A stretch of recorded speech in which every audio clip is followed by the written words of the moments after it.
आज हम डिस्कस करने जा रहे हैं डायमेंशनल एनालिसिस के एप्लीकेशन के बारे में। इसका फर्स्ट एप्लीकेशन है कि हम कैसे किसी फिजिकल क्वांटिटी की किसी गिवन सिस्टम ऑफ यूनिट में यूनिट कैसे हम अटेन कर सकते हैं, हम कैसे जो है यूनिट पता कर सकते हैं। डायमेंशनल फार्मूले में जो भी सिस्टम ऑफ यूनिट बताया गया है उस सिस्टम ऑफ यूनिट के अकॉर्डिंग जो बेस क्वांटिटीज होंगी उनके यूनिट्स को अप्लाई कर देंगे। जैसे ही हम ऐसा करेंगे जो है उस फिजिकल क्वांटिटी का यूनिट हमें फाइंड आउट हो जाएगा। ठीक, यानी जैसे एक एग्जांपल लेते हैं।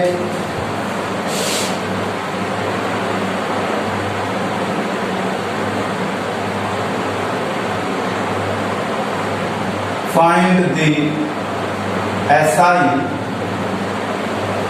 and CGS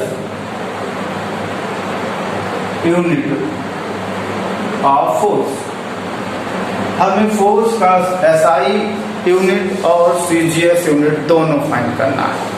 तो हमें सबसे पहले तो ये करना होगा, फोर्स का डायमेंशनल फार्मूला हमें अटेन करना होगा, और अगर आता है तो और भी अच्छा है, डायरेक्ट आप उसे यूज कर लीजिए। चलिए, फोर्स का डायमेंशनल फार्मूला होता क्या है ये आप जानते हो। ये होता है MLT-2। ये फोर्स का डायमेंशनल फार्मूला है। और एसआई सिस्टम में अगर हम कहें तो एसआई सिस्टम तो यूनिट ऑफ फोर्स क्या हो जाएगा, यूनिट ऑफ फोर्स जो होगा मास की एसआई यूनिट किलोग्राम, पावर 1 है तो वो लिखते नहीं है, लेंथ की एसआई यूनिट मीटर और टाइम की एसआई यूनिट सेकंड, लेकिन पावर -2 था तो -2 अप्लाई कर दिया। इसको ऐसे भी लिख सकते हो किलोग्राम मीटर पर सेकंड स्क्वायर, और इसी को हम न्यूटन भी करते हैं। ठीक, तो एसआई यूनिट हमने फाइंड आउट कर लिया। फोर्स की क्या होगी, किलोग्राम इंटू मीटर पर सेकंड स्क्वायर, और इसे ही हम न्यूटन भी करते हैं। ऐसे ही हम सीजीएस यूनिट भी अटेन कर सकते हैं। सीजीएस यूनिट तो यूनिट ऑफ फोर्स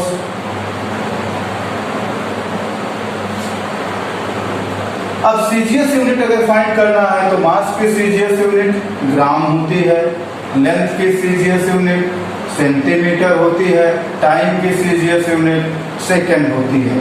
तो यह आ गया gram into second, gram into centimetre into second power -2। इसको आप ऐसे भी लिख सकते हो, ग्राम इंटू सेंटीमीटर पर सेकंड स्क्वायर। तो ये यूनिट ऑफ फोर्स हो गया। ये सीजीएस सिस्टम में यूनिट है फोर्स की, इसे डाइन भी कहते हैं। इसकी जो है इसे डाइन भी कहते हैं। ठीक, तो इस तरीके से हमने एसआई सिस्टम में भी फोर्स की यूनिट फाइंड कर लिया, सीजीएस सिस्टम में भी फाइंड कर लिया। चलिए एक और एग्जांपल लेते हैं जो है नेक्स्ट एग्जांपल लेते हैं। एग्जांपल है जो है find SI and CGS unit of work का SI और CGS यूनिट हमें फाइंड करना है। तो कैसे हो पाएगा ये देखें। पहले तो हमें वर्क का डायमेंशनल फार्मूला लिखना होगा। डायमेंशन फार्मूला क्या होता है, वी वर्क का ये होता है ML²T-2। तो अब एसआई सिस्टम में बात करते पहले, तो एसआई सिस्टम में जो है यूनिट समय क्या होगी, यूनिट ऑफ वर्क ये होगा मास की एसआई यूनिट, किलोग्राम लेंथ की एसआई यूनिट, मीटर लेकिन पावर 2 था तो मीटर स्क्वायर, टाइम की एसआई यूनिट सेकंड तो सेकंड -2। इसे ऐसे भी लिख सकते हो किलोग्राम मीटर स्क्वायर पर सेकंड स्क्वायर। ठीक, इसी को जूल भी कहा जाता है। ठीक, ऐसे सीजीएस सिस्टम में भी आप लिख सकते हो सीजीएस सिस्टम। तो ये क्या होगा देखें, यूनिट ऑफ वर्क जो होगा सीजीएस सिस्टम में, फिर मास की सीजीएस यूनिट ग्राम होती है, लेंथ की सीजीएस यूनिट सेंटीमीटर होती है, सेंटीमीटर स्क्वायर, और टाइम की सीजीएस यूनिट सेकंड होती है, तो सेकंड -2। इसको आप ऐसे भी लिख सकते हो, ग्राम सेंटीमीटर स्क्वायर पर सेकंड स्क्वायर।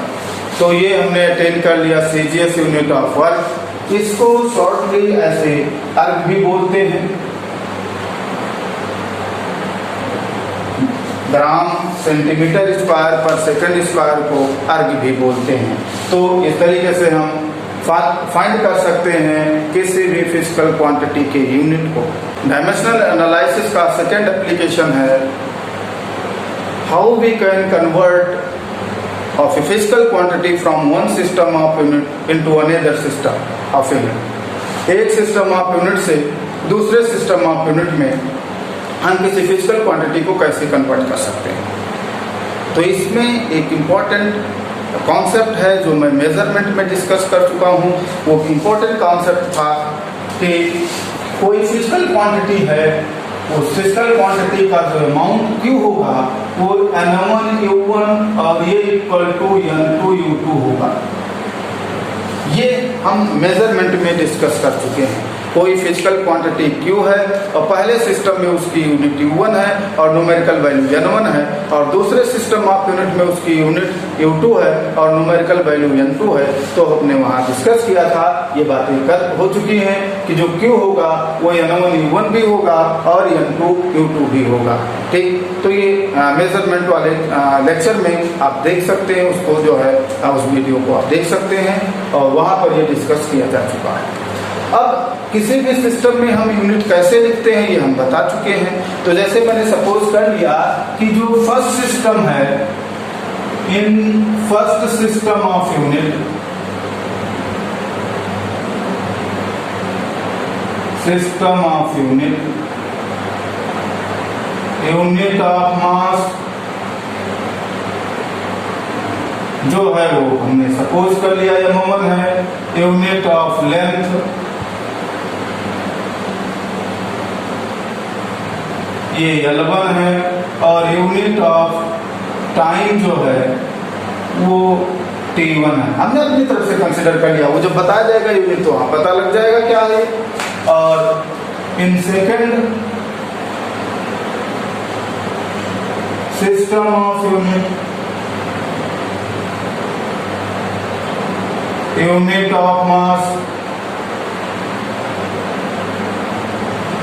वो है M2, यूनिट ऑफ लेंथ वो है L2, और यूनिट ऑफ टाइम ये है T2। हमने अपनी तरफ से कंसीडर कर लिया कि पहले सिस्टम ऑफ यूनिट में मास की यूनिट M1, लेंथ की L1, टाइम की T1, और दूसरे सिस्टम ऑफ यूनिट में मास की यूनिट M2, लेंथ की L2 और टाइम की T2। ये हमने अपनी तरफ से कंसीडर कर लिया।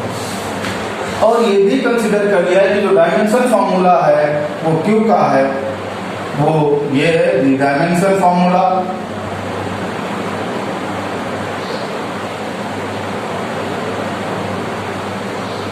Dimension formula of capital Q वो है, हम अपनी तरफ से कंसीडर कर ले रहे हैं। ये भी है m power a, l power b और t पावर c, यानी कि मास का डायमेंशन ये है, लेंथ का b है और टाइम का c है। तो ऐसे में u1 हम अभी कैसे लिखें, तो u1 जो होगा उसे हम लिख सकते हैं, u1 को लिख सकते हैं u1 इक्वल टू जो u1 होगा फर्स्ट सिस्टम ऑफ यूनिट में जो यूनिट होगी वो क्या होगा, u1 को हम इसी से लिख दें। फर्स्ट सिस्टम में मास की unit m1 power a, length की यूनिट l1 पावर b और टाइम की यूनिट t1 पावर c। इसी की जगह m1 l1 t1 अप्लाई कर दिया तो u1 फाइंड हो गया। और u2 भी हम सॉल्व कर सकते हैं, वो क्या हो जाएगा m2 power a, l2 power b, t2 power c हो जाएगा। इसी में m2 l2 t2 अप्लाई कर दिया। तो इस तरीके से हमने u1 और u2 फाइंड कर लिया। यह भी फर्स्ट वाले एप्लीकेशन को यूज कर लिया है। ठीक, तो अब ये जो u1 और u2 हमने फाइंड आउट किया था वो इक्वेशन फर्स्ट में लिख दिया, from equation first from equation first क्या आने वाला है भाई, n1 u1 की जगह हम क्या लिखे, u1 की जगह हमें लिखना है m1 पावर ये, l1 power b, t1 power c, और जो है n2 तो n2 ही है, और u2 की जगह हमें अप्लाई करना है n2 पावर ये, l2 पावर b और t2 पावर c। इससे अगर हम सिंप्लीफाई करें तो n2 इक्वल टू हम ट्रांसफर करेंगे बाकी चीजों को, तो n2 इक्वल टू यह आने वाला है m1 अपान m2 होल पावर ये, और l1 अपान l2 होल पावर b, और t1 upon t2 whole power c। ये हमने एक फार्मूला अटेन कर लिया, और इस फार्मूले का यूज करके हम कन्वर्ट कर लेंगे किसी भी फिजिकल क्वांटिटी को from one system of unit into another system of unit. ठीक, तो ये तो एक फार्मूला हमने अटेन कर लिया। अब हम इस पर बेस्ड एक एग्जांपल देखते हैं। Convert 1 newton into dine.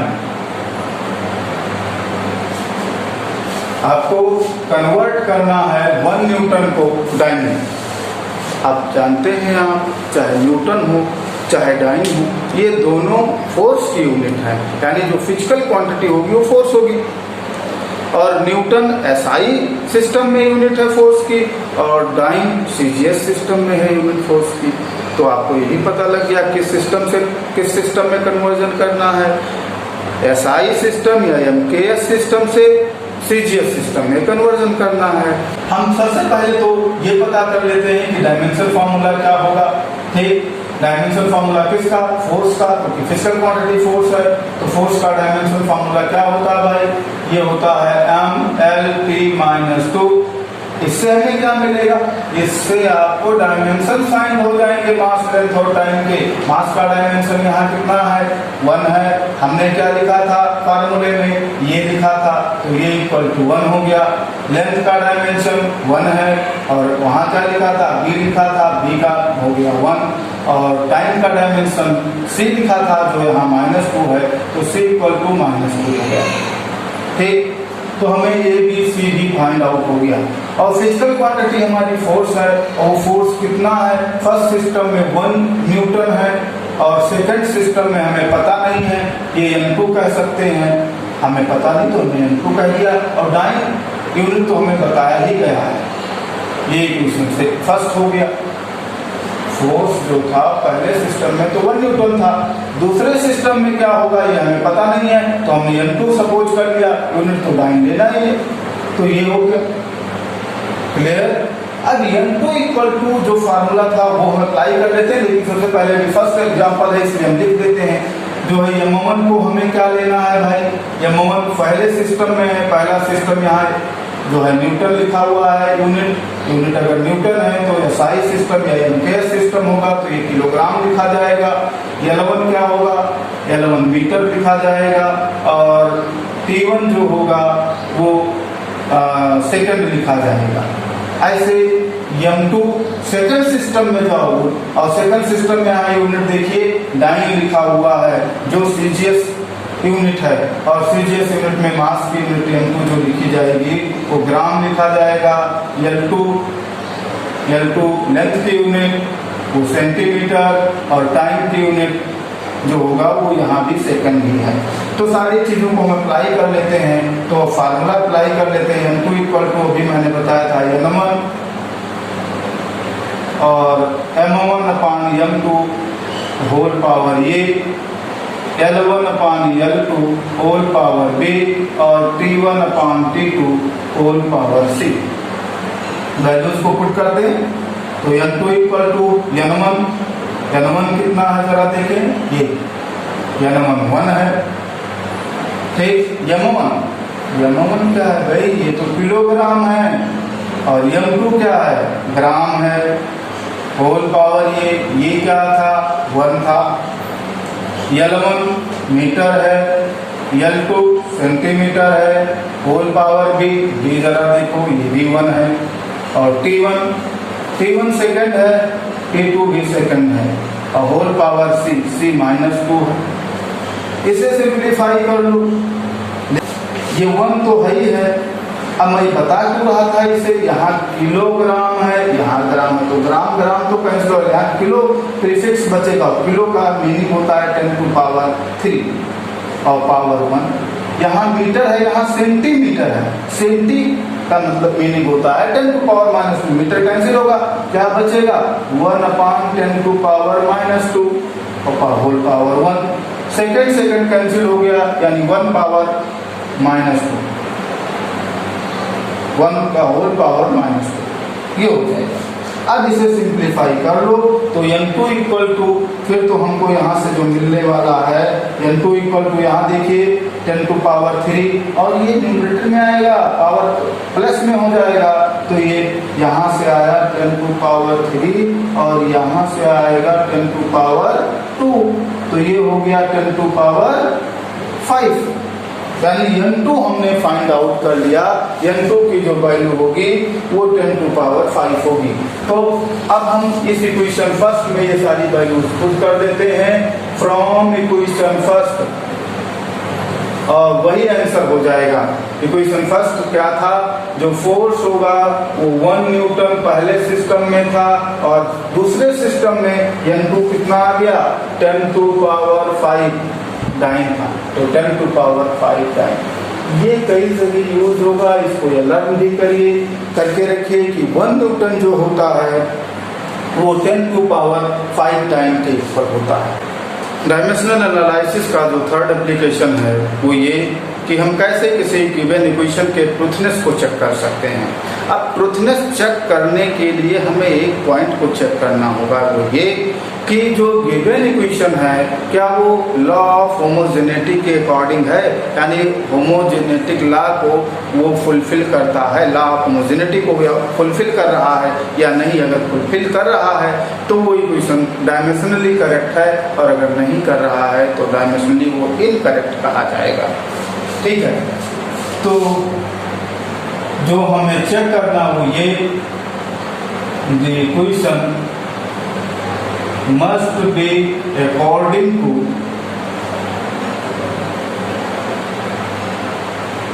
law of homogeneity। जो इक्वेशन है वो लॉ ऑफ होमोजेनिटी के अकॉर्डिंग होना चाहिए। तो एग्जांपल लेते हैं, देखते हैं इस पर बेस्ड एग्जांपल। जैसे मैंने सपोज कर लिया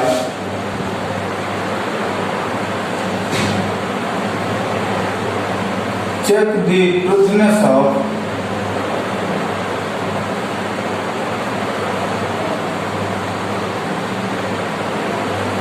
the equation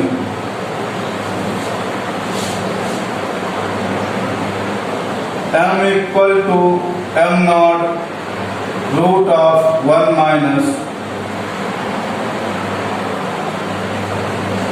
v upon c square। इसके ट्रूथनेस को हमें चेक करना है कि इक्वेशन सही है या नहीं सही है। तो देखिए, हमने भी कहा ये लॉ ऑफ होमोजेनिटी के अकॉर्डिंग होना चाहिए। अब लॉ ऑफ होमोजेनिटी के अकॉर्डिंग ये होना चाहिए जहां भी प्लस माइनस है उनके डायमेंशन फॉर्मूले सेम होना चाहिए, और एडिशन या सब्ट्रैक्शन के बाद जो क्वांटिटी अटेन होगी उसका भी डायमेंशन फॉर्मूला वही होगा जो उन दोनों का रहेगा। यानी कि यहाँ पर देखिए 1 माइनस बी अपॉन सी स्क्वायर है। इसका मीनिंग ये हुआ कि v अपॉन सी स्क्वायर का डायमेंशन फॉर्मूला 1 के डायमेंशनल फॉर्मूले के सिमिलर होना चाहिए। ठीक, तो हम चेक कर रहे हैं, देखते हैं जरा, यानी v अपॉन सी स्क्वायर का डायमेंशन फॉर्मूला हम सॉल्व कर लेते हैं। तो v क्या है, स्पीड है किसी बॉडी का, जो है स्पीड है, और स्पीड का डायमेंशन फॉर्मूला होता है LT-1, और c जो है स्पीड ऑफ लाइट है और इसका डायमेंशन फॉर्मूला होता है LT-1। ये भी स्पीड है तो इसका भी होगा, लेकिन ये स्क्वायर था तो यहाँ स्क्वायर आ जाएगा, तो इसे आप सिंप्लीफाई करोगे तो ये आ जाएगा L-1 और t स्क्वायर, यानी जो डायमेंशन फॉर्मूला आएगा v अपॉन सी स्क्वायर का वही आएगा। 1 का डायमेंशन फॉर्मूला क्या होगा, 1 तो एक नंबर है और नंबर हमेशा डायमेंशन लेस होता है, यानी फिर तो ये होगा m0 L0 T0।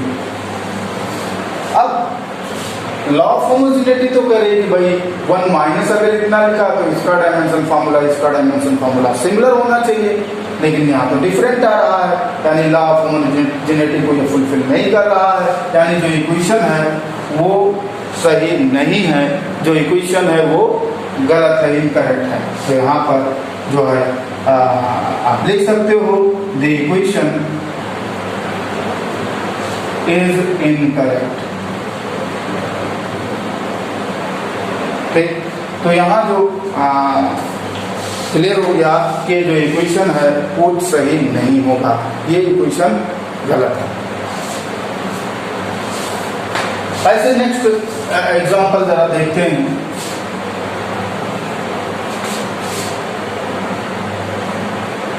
जैसे सिंपल से जो बुक्स वगैरह में को गए यूज हैं तो उसके देखते हैं, जो है चेक द ट्रूथनेस ऑफ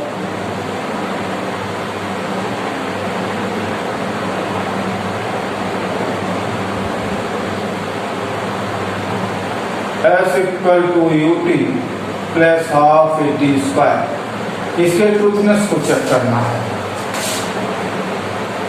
तो यहाँ पर भी देखें ut plus half at square, यानी ut का डायमेंशन फार्मूला और हाफ at स्क्वायर का डायमेंशन फार्मूला और s का डायमेंशन फार्मूला ये सब सिमिलर होना चाहिए। तो हम एक एक फाइंड करते हैं। तो s का डायमेंशन फार्मूला हम चेक करने जा रहे हैं। तो चेक में पहले s का डायमेंशन फार्मूला, s क्या है, डिस्टेंस कवर्ड है, और डिस्टेंस कवर्ड का जो डायमेंशन फार्मूला होता है वो लेंथ टाइप है, तो फैक्टोरियल होगा, यानी इसका जो डायमेंशन फार्मूला होगा वो फैक्टोरियल होगा। ऐसे ut का जरा सॉल्व करते हैं। ut का डायमेंशन फार्मूला तो ये होगा u का डायमेंशन फार्मूला और इनटू t का डायमेंशन फार्मूला। अब u क्या है, इनिशियल स्पीड है या वेलोसिटी है, तो इसका डायमेंशन फार्मूला है t-1 होगा, और टाइम का तो फैक्टर t होगा। अब यहाँ देखें t पावर +1 है, यहाँ -1 है, तो t पावर 0 हो जाएगा, -1 प्लस 1, तो ये t पावर 0 होगा, यानी यहाँ डायमेंशन फार्मूला यह आ गया। जो ut का डायमेंशन फार्मूला है वो फैक्टोरियल है। हाफ at स्क्वायर का भी पता कर लेते हैं। हाफ at स्क्वायर का डायमेंशन फार्मूला जो होगा वो हाफ का डायमेंशन फार्मूला और ये का डायमेंशन फार्मूला और t के डायमेंशन फार्मूले का स्क्वायर लिखना होगा। ठीक, तो यहाँ जरा देखिए हाफ तो नंबर है, उसका तो डायमेंशन लेस होता है, तो इसको तो लिखने नहीं है, छोड़ दीजिए, या लिखना चाहिए तो m0 L0 t0 लिखिए। ठीक, ये तो होता है LT-2, तो यहाँ LT-2 अप्लाई किया, और t factor t time, t जो है वो टाइम है, तो फैक्टर t हो गया इसका डायमेंशन फार्मूला t स्क्वायर।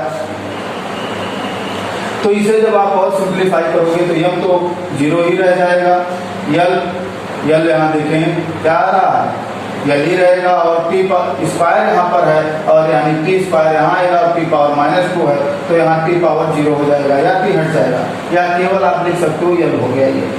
तो हाफ at स्क्वायर का भी डायमेंशन फार्मूला फैक्टोरियल है, यानी s का जो डायमेंशन फार्मूला है वही ut का भी है और वही हाफ at स्क्वायर का भी है, यानी डायमेंशन फार्मूले सभी के सही हैं, आ रहे हैं, सिमिलर आ रहे हैं, तो इसका मतलब इक्वेशन करेक्ट है। ठीक, therefore equation s equal to ut plus half at square is correct.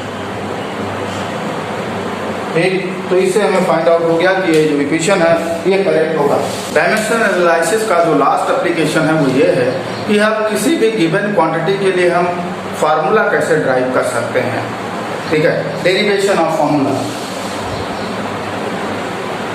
Derivation of formula for ये फिजिकल क्वांटिटी।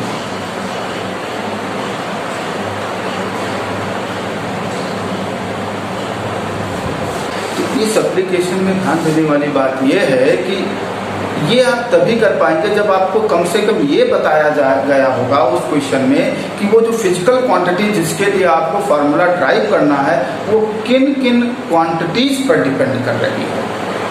ध्यान दें मैं क्या कह रहा हूँ, कौन कौन सी ऐसी क्वांटिटीज हैं जिन पर आपकी वो फिजिकल क्वांटिटी डिपेंड कर रही है जिसके लिए आप जिसके लिए आप फार्मूला ड्राइव करने जा रहे हो। तो देखिए जैसे मैंने सपोज कर लिया कि जो कोई फिजिकल क्वांटिटी Q है और वो 3 अदर फिजिकल क्वांटिटीज पर डिपेंड करती है। ये सपोज क्वेश्चन में बताया जाएगा, ठीक है। तो मैंने यहाँ कंसीडर कर लिया है, लेट ये physical quantity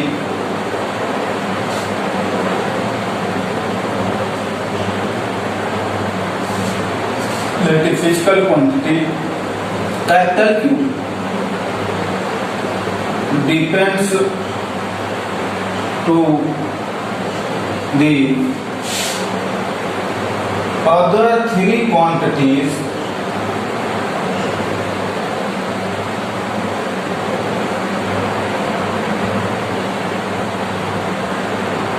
x, y and z। हमने सपोज कर लिया कि x, y, z पर डिपेंड कर रही है, तो ये जैसे ही आपको पता लगे कि किस पर कर रही है, तो आप एक ऐसे ही इंपेरिकल फार्मूला लिख लेंगे। वो लिख लेंगे therefore capital Q equal to कोई कांस्टेंट और x power a, y power b, z power c, ऐसे ही लिख लेंगे अपनी तरफ से। यहाँ जरूर एक बात लिखेंगे, here k equal to dimensionless constant.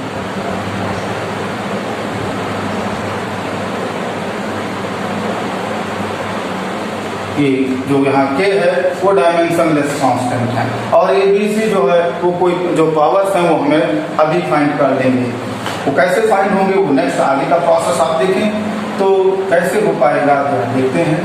तो ये इक्वेशन हमको कुछ इस तरीके से मिल जाएगा। अब ये इक्वेशन अगर ये है तो डेफिनेटली ये सही अगर है तो ये लॉ ऑफ होमोजेनिटी को फुलफिल करेगा, यानी कि जो Q का डायमेंशन फार्मूला होगा, हालांकि इसमें प्लस माइनस नहीं है, तो जो लेफ्ट साइड का जो है डायमेंशन फार्मूला होगा वही राइट साइड का भी होगा, ठीक। तो अगर ये सही है तो यहाँ फ्रॉम इक्वेशन फर्स्ट आपको करना क्या होगा, Q का डायमेंशन फार्मूला लिखिएगा। K तो डायमेंशन लेस है, छोड़ दो उसे, और नहीं लिखना चाहो M0 L0 T0 लिखो, तो हम यहाँ छोड़ दे रहे हैं। और x कोई क्वांटिटी है उसका डायमेंशन फार्मूला होगा होल पावर ये, y कोई क्वांटिटी है उसका डायमेंशन फार्मूला होगा होल पावर b, और z भी कोई क्वांटिटी है उसका होल पावर c। यहाँ इंपॉर्टेंट बात है कि k को मैंने क्यों यहाँ रिमूव कर दिया, क्योंकि मैंने खुद ही कंसिडर किया था कि डायमेंशन लेस कांस्टेंट है, ठीक। तो Q इक्वल टू ये हो गया। अब इसमें Q का डायमेंशन फॉर्मूला लिख लेंगे, x का लिख लेंगे, y का लिख लेंगे, z का लिख लेंगे, और फिर सिंप्लीफाई करेंगे। और सिंप्लीफाई करने के बाद में भाई ये डायमेंशन फॉर्मूले दोनों तरफ सिमिलर आने चाहिए, यानी कि लेफ्ट साइड में मास का डायमेंशन और राइट साइड में मास के डायमेंशन सिमिलर होने चाहिए। डायमेंशन कंपेयर कर लीजिएगा, एक रिलेशन यहाँ मिलेगा। फिर ऐसे ही लेफ्ट साइड में लेंथ का डायमेंशन राइट साइड में लेंथ के डायमेंशन से कंपेयर कर लीजिएगा, तो फिर से आपको सेकंड इक्वेशन मिल जाएगा। ऐसे ही लेफ्ट साइड में टाइम का डायमेंशन राइट साइड के टाइम के डायमेंशन से कंपेयर कर लीजिएगा, थर्ड इक्वेशन मिल जाएगा, ठीक। और वो इक्वेशन जो होंगे वो इन टर्म्स ऑफ ABC ही तो आएंगे, और ABC के टर्म्स में इक्वेशन आएंगे, और 3 इक्वेशन है, 3 अननोन है, सिंप्लीफाई करके ABC फाइंड कर लीजिएगा, ठीक है। तो क्या करना है, on comparing the dimension of mass, length and time, we get the 3 equations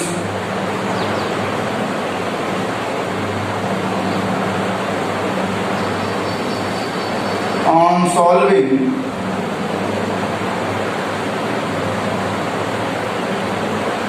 these we get the values of small a, small b and small c। हम जब कंपेयर कर लेंगे और उसे सॉल्व कर लेंगे तो हमें ए बी सी के वैल्यूज मिल जाएंगे, और जब ए बी सी के वैल्यूज मिल जाएंगे तो हम उसे पुट कर देंगे इक्वेशन फर्स्ट 1 में, और हमें उसके लिए क्वांटिटी Q के लिए फार्मूला मिल जाएगा। एग्जांपल देखते हैं इस पर। हमने कंसीडर कर लिया, let the time period capital T of a simple pendulum depends on mass small m of the bob, length small l of the pendulum and acceleration due to gravity small g। तो हमें find करना, find the expression for capital T। तो हमें time period capital T के लिए equation बताना है कि क्या होगा।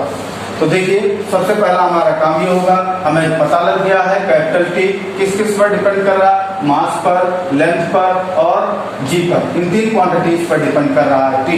यानी कि हम जो क्यू था लिखे थे इसमें वहां टी लिखेंगे, यानी टी इक्वल टू हम लिख देंगे k m power a l power b और जी पावर सी।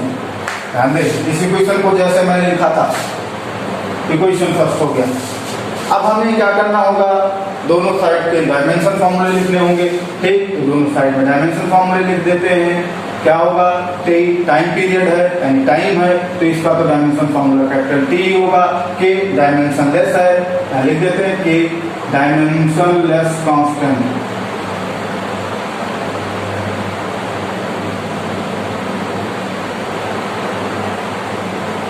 तो के का तो हमें डायमेंशन लिखना नहीं है, यम मास है, मास का डायमेंशन कैपिटल एम होता है, कैपिटल एम पावर ए, लेंथ का कैपिटल एल होता है तो कैपिटल एल पावर बी, और जी एक्सीलरेशन है, एक्सीलरेशन का होता है एल टी माइनस 2। ठीक, तो ये जो है अब सिंप्लीफाई कर लेते हैं और दोनों साइड्स के डायमेंशंस को कंपेयर कर लेते हैं। तो जरा देखते हैं, थोड़ा और सिंप्लीफाई कर लेते हैं राइट साइड को। तो यहाँ आने वाला है m पावर ए और यल, यहाँ देखो यल पावर बी और यहाँ यल पावर, यहाँ सी था तो यल पावर सी, तो ये ऊपर यल पावर बी प्लस सी आ जाएगा और टी पावर जो आएगा -2c आ रहा है। अब कंपेयर कर लेते हैं, लेफ्ट साइड में मास का डायमेंशन 0 है और राइट साइड में ये लिखा है हमने, तो ये इक्वल टू 0 होना चाहिए। लेंथ का डायमेंशन लेफ्ट साइड में 1 है, सॉरी 0 है, और यहाँ पर b प्लस सी है तो ये b प्लस सी भी क्या होना चाहिए, ये भी 0 होना चाहिए। टाइम का डायमेंशन लेफ्ट साइड में 1 है, राइट साइड में -2c है, तो यहाँ से -2c जो होना चाहिए 1 होना चाहिए। तो हमें c को पता फाइंड आउट हो गया, c इक्वल टू -1/2 आएगा। ठीक, अब c हमें अगर फाइंड हो गया तो b प्लस सी 0 था, तो हमें इस इक्वेशन में c की वैल्यू पुट करेंगे, बस हमें b फाइंड हो जाएगा। तो लिख देंगे सिंस b प्लस सी जो आएगा वो 0 होता है, तो यहाँ पर वैल्यूज पुट करते हैं। तो b प्लस सी की जगह -1/2 इक्वल टू 0, तो b इक्वल टू 1/2 आ गया। और ये की वैल्यू हमें डायरेक्टली 0 पता ही थी, तो t equal to therefore from equation first, therefore from equation first क्या लिखना है, capital T equal to k m power a m power 0, ये की वैल्यू तो 0 आ गई है, L पावर B B की वैल्यू 1/2 आ गई है, और T power G power C तो G पावर C की वैल्यू यहाँ देखिए -1/2 आ गई है। इसे सिंप्लीफाई कर लीजिए तो ये T के तो रहेगा ही, m पावर 0 1 होता है, छोड़ दीजिए उसे, L पर पावर 1/2, इसलिए माइनस में तो डिनोमिनेटर में आएगा, तो हम इसे लिख सकते हैं L अपान जी, इन दोनों पे होल पावर 1/2 और होल पावर 1/2 अंडर रूट होता है, यानी T इक्वल टू हो गया K अंडर रूट L अपान जी। ठीक, ये आपका फार्मूला हो गया। अब एक्सपेरिमेंटली ये फार्मूला बहुत बार आप पढ़ चुके हो, तो ये आप जानते हो कि जो है जो ये फार्मूला T इक्वल टू के रूट ऑफ L अपान जी आ रहा है। ये जो फार्मूला है ये जो है इसमें k की जगह पर 2 पाई आता है, तो आप चाहते हो तो k की जगह आप 2 पाई भी अप्लाई कर सकते हो।